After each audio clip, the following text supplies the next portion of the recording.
एकदन्ताय विद्महे वक्रतुण्डाय धीमहि तन्नो दन्ते प्रचोदयात्। ओम तत्पुरुषाय विद्महे महादेवाय धीमहि तन्नो रुद्र प्रचोदयात्। ओम भास्कराय विद्महे महादितिकराय धीमहि तन्नो आदित्यं प्रचोदयात्। ओम नमो नारायणाय वासुदेवाय तन्नो विष्णु प्रचोदयात्। E6 ప్రేక్షకులకు రథసప్తమి శుభాభికాంక్షలు నమస్కారాలు. ఈనాడు మాఘమాసం సప్తమి ఆదివారం రవివారం నాడు వచ్చినటువంటి సనాతన ధర్మ పరులైనటువంటి హిందూ సోదరులకందరి కూడా అతి పవిత్రమైనటువంటి రోజు ఏదైతే వచ్చిందో మాఘమాసంలో వచ్చినటువంటి సప్తమి, అది ఆదివారం అనగా రవివారం. ఆదిత్యాయ సోమాయ, నవగ్రహాల్లోకెళ్ళ మొదటి నామమైనటువంటిది ఆదివారం అనగా రవివారం. ఈ నవగ్రహాల్లోకెళ్ళ మొదటిది మనకు ప్రార్థన చేసినటువంటిది ఏదైతే ఉందో అది రవివారం. ఈ సంవత్సరం కూడా అనగా మాఘమాసం 2026 రవివారం సప్తమి, ఈ మూడు కలిసి వచ్చినటువంటి పవిత్రమైనటువంటి ఉజ్వలమైనటువంటి జ్ఞానాన్ని ఇచ్చినటువంటి రోజు ఏదైతే వచ్చిందో అదే రథసప్తమి.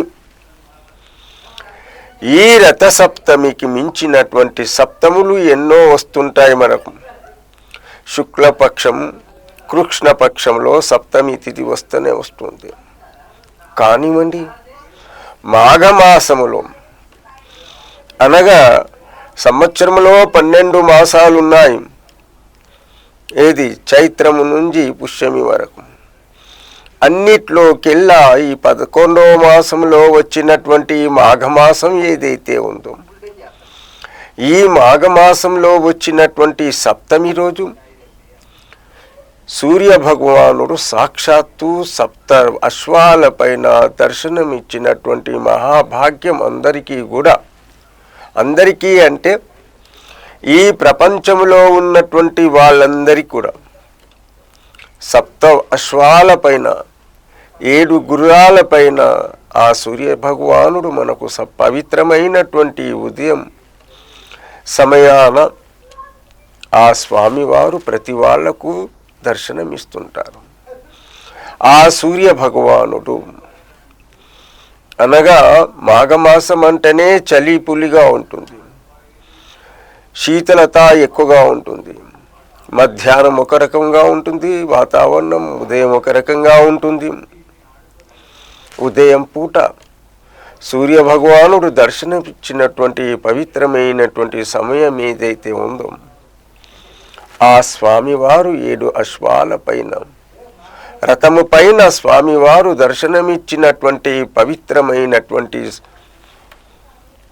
దినము అది రథసప్తమి. రవివారం అనగా ఆదివారం.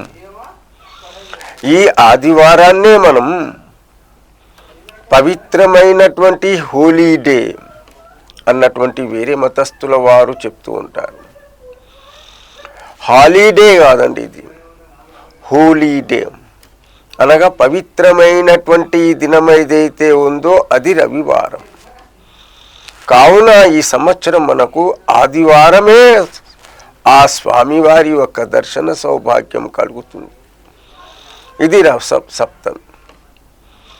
ఓం భాస్కరాయ విద్మహే మహాదితికరాయ ధీమహి తన్నో ఆదిత్యం ప్రచోదయాత్.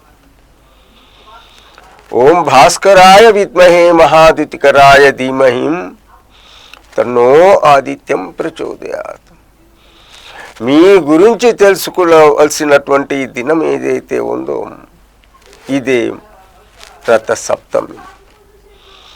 కావున దీని యొక్క ప్రయోజనం చాలా విశిష్టమైనటువంటి ఈ సంవత్సరం వచ్చినటువంటి అయితే రథసప్తమి ఉందో ఎందువలన రథసప్తమి ఇంత ప్రాముఖ్యత చెందింది అన్నటువంటి విషయానికి తెలుసుకుందాం.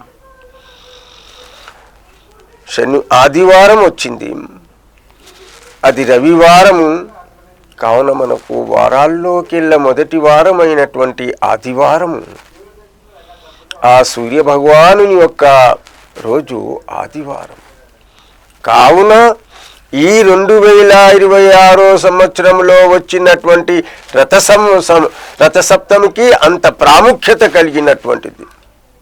అంతో ఇంతో కాదండి, విశాలమైనటువంటి భావనతో విశాలమైనటువంటి విషయాన్ని తీసుకొని వచ్చినటువంటిది ఆ సూర్య భగవానుడు రథసప్తమి. సప్తమి అంటే 7 అశ్వాల పైన, అంటే ప్రత్యేకంగా ఈరోజు స్వామివారు సూర్య భగవానుడు ఉదయం దర్శనం ఇచ్చేటప్పుడు ఆ రథాలపైన వచ్చినటువంటి ఆ యొక్క దృశ్యాన్ని మనం దర్శించుకోగలిగినటువంటి సౌభాగ్యం మనకందరి కూడా కలుగుతుంది. అందువలన రథసప్తమికి అంత భాగ్యం. ఆదివారం సప్తమి, దీని వలన చాలా భక్తులకు చాలా గొప్పదైనటువంటి ఫలితాలు ఇస్తుంది. ఉదయమే ఎవరైతే శుభ్రతతో శుచితో ఈ ఒక్కరోజు కనీసము సూర్య భగవానునికి ఆర్ఘ్యపాదాలు సమర్పించి ఎవరైతే ఆ సూర్య భగవానునికి పూజిస్తారో, ఆ సూర్య భగవానునికి ఆరాధన చేస్తారో, అలాంటి వారికి సకల సంపదలు లభిస్తాయన్నటువంటి శాస్త్రాలు చెప్తాయి. అనేకమైనటువంటి అనారోగ్యముతో ఉన్నాం అంటే సూర్య భగవానుడు అనేకమైనటువంటి రోగాలను నయం చేసినటువంటి భగవానుడు ఎవరైతే ఉన్నాడో కేవలం సూర్య భగవానుడు. మన శాస్త్రజ్ఞులు కూడా చెప్తున్నారు, అంటే సూర్యుని యొక్క కిరణాలు ఎప్పుడైతే శరీరం పైన పడుతుందో ఆ సూర్యుని యొక్క కిరణాల వల్ల మనకు ఉష్ణ శక్తి పెరిగి రక్త ప్రసరణ బావుగా జరుగుతుంది. అందువలన ఆ సూర్యుని యొక్క కిరణాల ద్వారా మనిషికి ఎలాంటి ఆరోగ్య సమస్యలు ఉంటే ఆ ఆరోగ్య సమస్యలన్నీ కూడా తీరిపోయి ఆరోగ్యానికి ఇచ్చినటువంటి ప్రదాత ఆ శ్రీమన్నారాయణుడు శ్రీ సూర్యభగవానుడు. ఈ ఒక్క రోజుకు అంత ప్రాముఖ్యత చెందినటువంటిది సూర్యభగవానుని యొక్క వైభవం, రథసప్తమి యొక్క వైభవం. అందుకే మన ఆంధ్ర రాష్ట్రంలో ఉన్నటువంటి సూర్యభగవానుని యొక్క దేవాలయం ఏదైతే ఉందో శ్రీకాకుళం జిల్లాలో అరసవెల్లి అన్నటువంటి ప్రాంతంలో ఒరిస్సా ప్రాంతానికి సంబంధించినటువంటి, అనగా ఆ ఒరిస్సా ప్రాంతము మరి ఆంధ్ర ప్రాంతానికి దగ్గరగా బార్డర్లో ఉన్నటువంటి దేవాలయం అయితే ఉందో, సూర్యభగవానుని దేవాలయం అయితే ఉందో, చాలా గొప్పదైనటువంటి దేవాలయం ఉంది ఆ సూర్యభగవానుని యొక్క దేవాలయం అరసవెల్లి. ఈనాడు సాక్షాత్తు లక్షలాది మంది భక్తులు ఆ సూర్యభగవానుని దర్శనం చేయడానికి అక్కడికి యాత్రికులుగా వస్తూ ఉంటారు. దేని కొరకు? అనేక రకమైనటువంటి రోగాలను నయం చేసుకోవడానికి వచ్చి ఆ స్వామివారిని ఆ సూర్యభగవానుని దర్శించి తరించిపోతారు. ఈ ఒక్కరోజే ఆ సూర్యభగవానుని యొక్క మూల విరాట్ విగ్రహం ఎక్కడైతే ఉందో ఆ మూల విరాట్ విగ్రహం దగ్గర స్వామివారి యొక్క సాక్షాత్తు సూర్యభగవానుని యొక్క కిరణాలు ఆ స్వామివారి యొక్క చరణాల వద్ద పడుతుంటాయి. ఆ దృశ్యాన్ని చూడడానికి అనేక లక్షల మంది అక్కడికి వచ్చి ఉంటారు. ఇందువలన ఇంకా ఆరోగ్య రకంగా ఇంకోటిది, యోగ శాస్త్రంలో మనకు సూర్య భగవానుని యొక్క నమస్కారాలు చేస్తూ ఉంటామని, దీన్నే మనం సూర్య నమస్కారాలు అంటారు. అనగా సూర్య భగవానుని యొక్క నమస్కారాలు చెయ్యడం. ఎన్ని ఉన్నాయి ఈ యొక్క యోగ శాస్త్రంలో. ఒక్కొక్క ఋషి మహర్షి ఒక్కొక్క విధంగా చెప్తుంటారు. 10 ఆసనాలతో, 12 ఆసనాలతో అలా. అయితే మనం ఇప్పుడు దత్తాత్రేయ స్వామి వారు చెప్పినా కానివ్వండి, అనగా దత్తాత్రేయ స్వామి వారు ఆ అనసూయ తల్లికి చెప్పినటువంటి బోధ. అలాగనే మనకు కపిల మహర్షి కర్తమ ప్రజాపతి అయినటువంటి వారి భార్య గారైనటువంటి ఎవరు ఆదితి అమ్మగారికి, దైవతుతి అమ్మగారికి ఈ కపిల మహర్షి సాక్షాత్తు విష్ణు యొక్క స్వరూపం. ఎవరు? కర్తమ ప్రజాపతి యొక్క భార్యమణి అయినటువంటి ఎవరు? ఆ అమ్మగారికి కపిల మహర్షి యోగా గురించి విషయాలను చెప్తూ ఉంటారు. శ్రీమద్ భాగవతంలో ఉన్నటువంటి విషయం. ఆ యొక్క విషయాలను చెప్తూ ఉంటే దాంట్లో సూర్య నమస్కారాల కూడా వైభవం ఉంది. అనగా యోగా ద్వారా ఇవైతే సూర్య నమస్కారాలు ఎవరైతే చేస్తూ ఉంటారో అలాంటి వారికి ఎలాంటి రోగాలు రావు. శ్రీ సాక్షాత్తు పరమాత్ముని యొక్క సాన్నిధ్యానికి వెళ్ళినటువంటి శక్తి కేవలం ఈ సూర్య నమస్కారాల్లో ఉన్నటువంటి శక్తి అని కపిల మహర్షి ఆ వారి యొక్క తల్లిగారైనటువంటి వారితో చెప్తూ ఉంటారు. అనగా యోగా సూత్రాలు, యోగా అభ్యాసంలో ఉన్నటువంటి భాగవతంలో చెప్పినటువంటి. అనగా చెప్పే అర్థం ఏంటంటే ఈ 12 ఆసనాలతో కలిగినటువంటి సూర్య నమస్కారాలు ఏవైతే ఉన్నాయో నిత్యము ఎవరైతే చేస్తూ ఉంటారో అలాంటి వారికి ఎలాంటి రోగాలు రావు అన్నటువంటి మనకు ఆరోగ్యపరమైనటువంటి శాస్త్రజ్ఞులందరూ కూడా చెప్తున్నారు. 12 ఆసనాలతో కూడినటువంటి ఏదైతే ఒక సూర్య నమస్కారం. ఆసనాలు చాలా ఉన్నాయి. ఆ ఆసనాల్లో మొదటగా మనం నమస్కారం చేయడం 12 ఆసనాలతో ఒక సూర్య నమస్కారం అవుతుంది. ఆ సూర్య నమస్కారానికి 12 ఆసనాలతో కూడినటువంటి ఒక సూర్య నమస్కారం. కొంతమంది ఋషులు రోజు 12 సూర్య నమస్కారాలు చేస్తారు, 108 సూర్య నమస్కారాలు. ఇలా అనేకమైనటువంటి మహర్షులు ఎవరైతే హిమాలయ పర్వతాల్లో నిత్యము యోగాభ్యాసము, సాధనము, ధ్యానము చేస్తుంటారో అలాంటి వారందరూ కూడా యోగ సాధనలో చేసినటువంటి సూర్య నమస్కారాల సాధన కూడా చేస్తుంటారు. ఏ ఆసనము వేసినా వేయకున్నా కానివ్వండి, కేవలం మాత్రము సూర్య నమస్కారాల యొక్క ఆసనము చేసినట్లయితే అనేకమైనటువంటి రోగాలు అంటున్నాను. అనగా ఈనాటి కాలంలో సామాన్యమైనటువంటి వ్యక్తులందరూ కూడా ఏమొస్తుంది, ఇది షుగర్, అనగా షుగర్ వ్యాధి వస్తుంది, బీపీ వస్తుంది. ఈ హార్ట్లో ఏంటి జామ, రక్త ప్రసరణ సరిగ్గా జరగడం లేదు. ముఖ్యమైనటువంటి ఏంటిది మధుమేహం. మధుమేహం అంటే షుగర్ వ్యాధి. సామాన్యంగా భారతదేశంలో దాదాపు 65% వరకు ప్రతి వాళ్ళలో కూడా ఈ షుగర్ వ్యాధి, మధువ్యాధి పెరిగిపోతుంది. దీనికి కారణం ఏంటిదంటే ఆలోచన శక్తి వలన, వారు ఆలోచన చేయడం వలన, తన యొక్క జైంటిక్ ప్రభావం వలన, అనగా తల్లిదండ్రుల యొక్క ప్రభావం వలన, లేదా ఆలోచన వలన, లేదా ఏంటిది తనలో ఉన్నటువంటి ఆవేదన వలన ఈ యొక్క ఏంటిది మధుమేహం అన్నటువంటి వ్యాధి పెరిగిపోతుంది. ఈ మధుమేహం నివారణ చేసుకోవాలన్నటువంటి విషయానికి ఏంటిదంటే నిత్యము సూర్యుడు భగవానుడు సూర్యుని యొక్క దర్శనము కలగక ముందు ఎవరైతే 12 ఆసనాలతో సూర్య నమస్కారాలు ఎవరైతే చేస్తారో అలాంటి వారికి మధుమేహం వెళ్ళిపోతుంది. ఇది సత్యం. అనగా మహర్షులైనటువంటి వాళ్ళు ఇప్పుడు చేస్తున్నారు, చెప్తున్నారు, వారు అనుభవిస్తున్నారు. చూడండి, ఒక సూర్య నమస్కారము నిత్యము చేసినటువంటి వారికి భయంకరమైనటువంటి వ్యాధి ఏదైతే ఉందో మధుమేహం తగ్గిపోతుంది.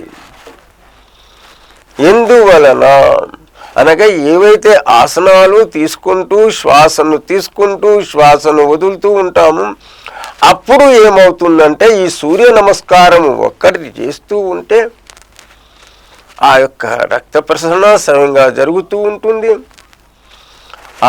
ఆధ్యాత్మిక పరంగా, ఆరోగ్యపరంగా, 2 రకాల పరంగా కూడా మనకు ఆ సూర్య భగవానుడు మనకు కరుణిస్తాడు, దయా చూపుతాడు.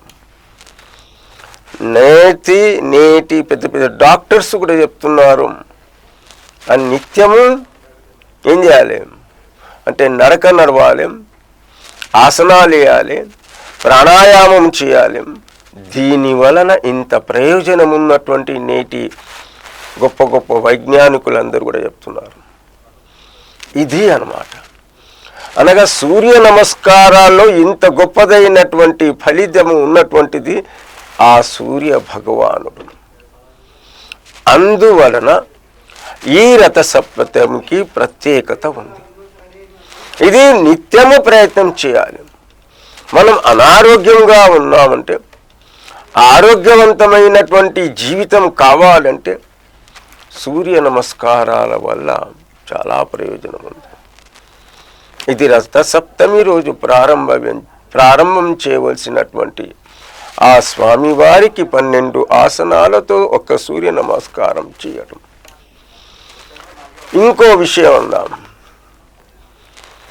ఓం మిత్రాయ నమః, ఓం మిత్రాయ నమః అన్నారు. అనగా సూర్య భగవానుడు మనకు సాక్షాత్తు నిస్వార్థపు మిత్రుడైనటువంటి వాడు కేవలం మాత్రమే సూర్య భగవానుడు. ఆ సూర్య భగవానుని యొక్క మొదటి నామం అనగా దాదాపు 108 నామాలతో ప్రతి ఒక్క దేవతలకు 108 నామాలు ఉన్నాయి. ఆ సూర్య భగవానునికి మాత్రం ఓం మిత్రాయ నమః, ఓం భార్గవే నమః, ఓం భానువే నమః అన్నటువంటి 3 నామాలు తీసుకుందాం. ఓం శశిశేఖరాయ నమః, నేను మధ్య నుంచి తీసుకుంటున్నాను. అనగా ఓం మిత్రాయ నమః అన్నటువంటి నామం ఏదైతే ఉందో ఈ 108 నామంలో మొదటి నామమైనటువంటి మిత్రాయ నమః. ఈ మిత్రాయ నమః అంటే స్నేహితుడు. అనగా ప్రతి ఇంటి ముంగట నిస్వార్థంగా వచ్చినటువంటి భగవంతుడు ఎవరైతే ఉన్నాడో శ్రీమన్నారాయణుడు, అతడే సూర్యనారాయణుడు. ఆ సూర్యనారాయణుని యొక్క రథం పైన వచ్చేసి భక్తులకందరి కూడా దర్శనం ఇచ్చినటువంటి పవిత్రమైనటువంటి దినం ఏదైతే ఉందో రథ సప్తమి. అనగా ప్రతి భక్తునికి ఈ ప్రపంచంలో అంటున్నాను, విశ్వంలో అంతటి భారతదేశమే కాదండి, అనగా ఎక్కడెక్కడే ఏ దేశాల్లో ఎక్కడైతే సూర్యుడు ఏ సమయాన ఉదయిస్తాడో ఆ సమయంలో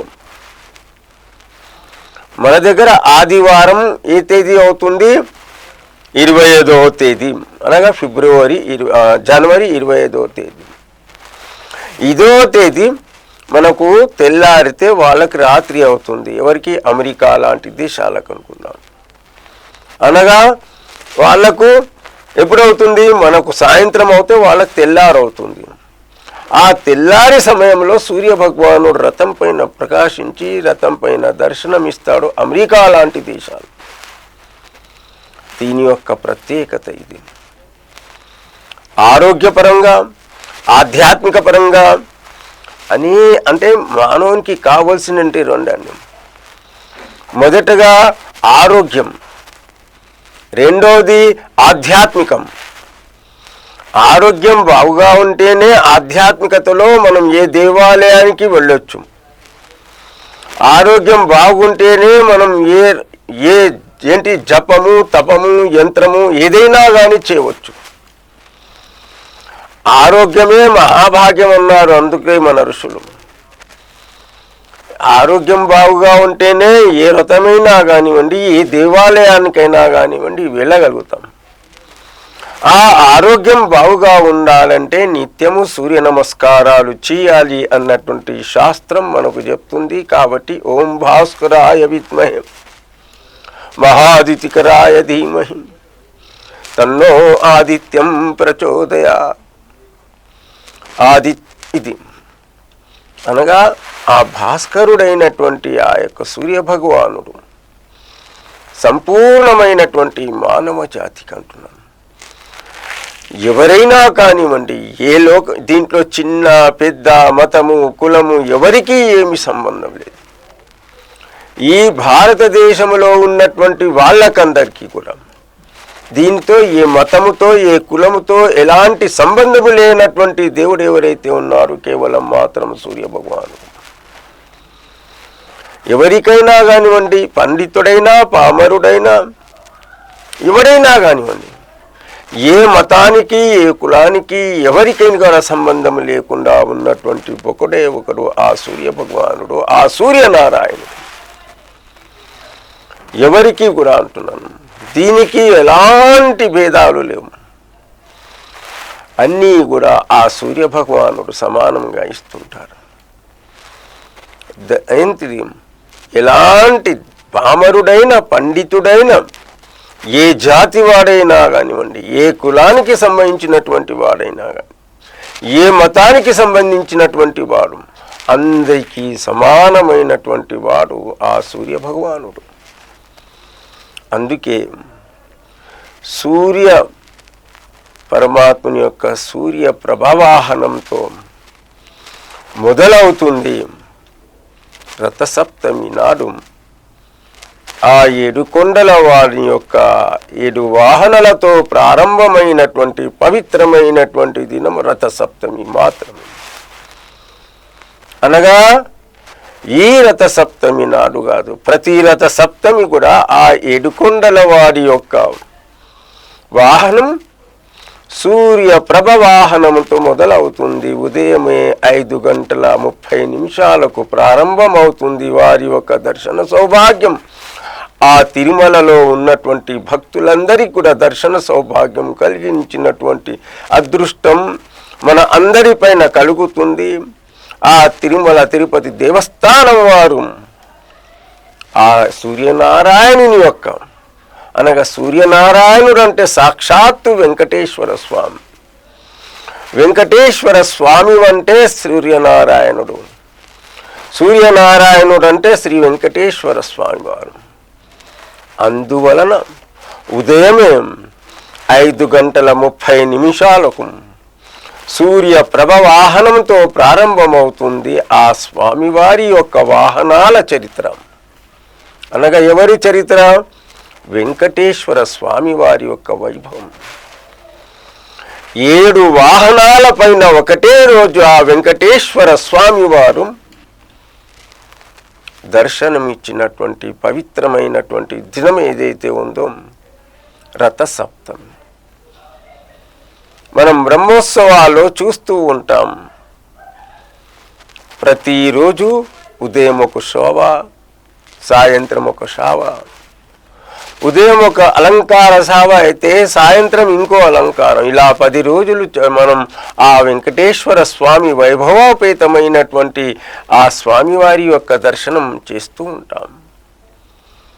కానివ్వండి, ఈ ఒక్కరోజు మాత్రం 7 వాహనాల పైన ఆ వెంకటేశ్వర స్వామి అక్కడ ఉన్నటువంటి భక్తులకు కాదండి, టీవీ మాధ్యమాల ద్వారా మనకు ఆ స్వామివారి యొక్క కృప కలుగుతుంది. ఇది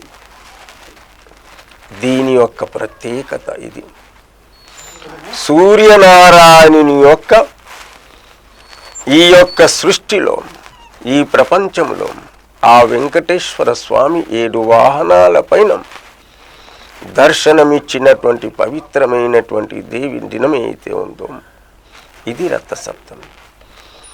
అనగా ఆ 7 కొండలవాడు 7 కొండలపైన ఉంటూ ఆ తిరుమలేశుడు 7 వాహనాలపైన దర్శనమిస్తుంటాడు. అందుకే రథసప్తమి. సప్తమి అంటే 7 వాహనాలపైన ఆ స్వామి వారికి మనకు దర్శనం ఇస్తుంటాడు. అంతేకాదండి, మధ్యాహ్నం అనగా 4 గంటల ప్రాంతంలో స్వామివారి యొక్క పుష్కర తీర్థం చేస్తూ ఉంటారు. అది కూడా బ్రహ్మోత్సవాలు పూర్తయిన తర్వాత చేస్తారు. కానివ్వండి, సూర్య ప్రభా వాహనంతో ప్రారంభమైనటువంటి శ్రీ వెంకటేశ్వర స్వామి వారి యొక్క వాహనం సాయంత్రం చంద్ర ప్రభా వాహనంతో పూర్తవుతుంది. దీని యొక్క ప్రత్యేకత ఇది. అనగా సూర్య భగవానుడు అంటే సూర్యనారాయణమూర్తి అంటే శ్రీ వెంకటేశ్వర స్వామి. ఈ సూర్యుడు చంద్రుడు ఇద్దరు కూడా సమానమైనటువంటి వారు. వీరి ఇద్దరి కూడా వైభవం ఉదయం ప్రారంభమవుతుంది, సూర్యప్రభ వాహనంతో ప్రారంభమవుతుంది, సాయంత్రం చంద్రప్రభ వాహనంతో పూర్తవుతుంది. ఈ యొక్క ప్రత్యేకత దీంట్లో ఉంది. అందువలన ఈ రథసప్తమికి ఇంత ప్రయోజనం ఉందంటూ సర్వే జనః సుఖినో భవంతు, సర్వే శాంతం నిరామయ. ఓం శాంతి శాంతి శాంతి.